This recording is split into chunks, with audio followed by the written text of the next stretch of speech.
бұл теңізге құйған тамшыдай болуы әбден мүмкін, бірақ біз су басқан өңірлермен бірге екенімізді білдіргіміз келді.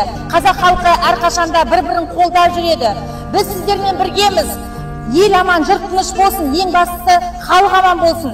Тараз қаласының белді кәсіпкер қыздары, жігіттері жиналып, өстіп, бір жеңнен қол, бір жағадан бас шығарып жатқан жайы бар. Міне, көмек қолын созам деген жандар болса, әлде болса келуге болады. Міндетті түрде кәсіпкер болу шарт емес.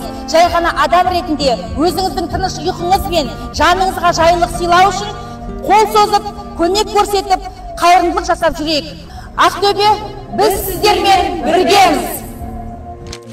Абайлаңыздар, абайлаңыздар, көркем емес жерге қарайлаңыздар. Тәнге жан қонақ, соны ойлаңыздар, ойлаңыздар.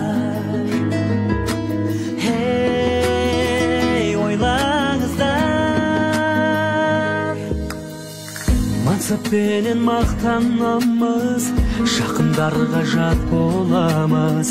Пендеміз ғой қайдемізді мақталамыз.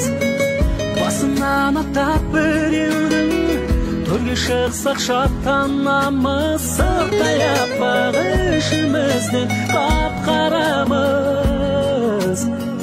Бауырымыз бақыт тапса, жарылуға шат